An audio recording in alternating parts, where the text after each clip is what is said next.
Here's what you need to know about the differences between skin tags and moles, including when they should be removed and how it's typically done. Moles can either be congenital, meaning you're born with them, or acquired, meaning they show up throughout life.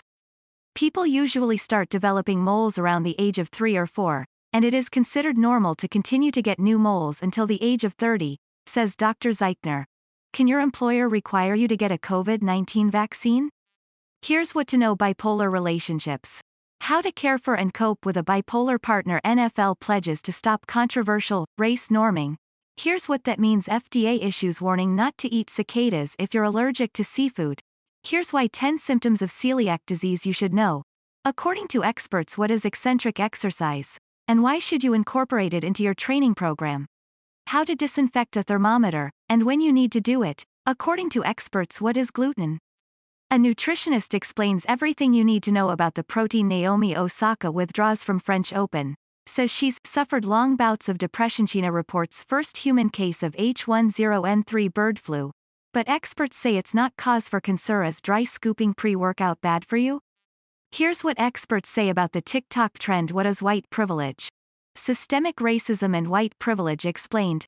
Deep dives. Aisha Curry poses in bikini to celebrate sunshine, sunscreen, stretch marks, and Stephen, what is whitewashing, and why is it harmful?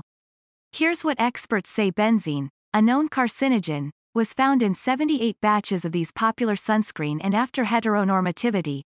What it means and why it's harmful. According to experts, moles, as with skin tags, can be the result of genetics, says Dr. Stevenson. Many families have lots of moles or tend to make tags, she says. But moles specifically can also be the result of sun exposure. In some cases, because skin tags are closely associated with larger bodies, it's also possible that many skin tags on one person could be a sign of diabetes or other medical conditions associated with higher weights, says Dr. Zeichner. If that's a concern to you, it's important to bring it up to your doctor. Moles, too, are typically harmless for the most part, but new or changing moles can be a concern. If you've had a mole either common or atypical for a while and haven't seen any changes in his appearance, it's not a concern. But when moles begin to change color, size, shape, or show asymmetry of any kind, a doctor will need to give you the once-over. The same goes for if you see a brand new mole pop up on your skin later in life. I typically advise patients to have moles checked out in the office if currently existing ones are changing. Or if they get any new spots after age of 30, they should be evaluated, says Dr. Zeichner. To be clear, skin tags don't need to be removed unless they are causing discomfort to the patient, and moles only need removal if a dermatologist finds them concerning. That doesn't mean that you should take a DIY approach. I do not recommend attempting to remove skin tags at home, because they tend to bleed significantly, which is difficult to be treated at home, he says. Plus, it should be done under the right conditions to minimize the risk of an infection. Regarding new or changing moles, your dermatologist may first take a biopsy of it in the office. This may either involve a surface scrape or a small cut in the skin followed by a stitch, says Dr. Zeichner.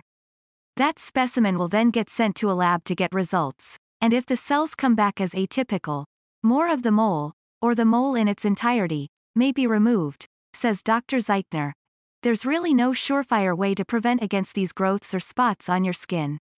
Skin tags are often genetic, and tend to grow without a specific cause, but given their benign nature, you shouldn't worry about prevention, as they won't affect your health.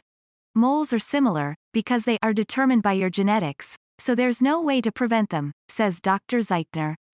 However, we recommend wearing sunscreen regularly because we know that UV light exposure can be harmful to the skin and is the biggest risk factor for the development of skin cancer such as melanoma. In some cases, the interaction between UV light and the pigment-producing cells within the moles can lead to a cancerous change, he says. In addition to sunscreen, you could consider protective clothing like hats and long-sleeve shirts when spending an excess of time in the sun.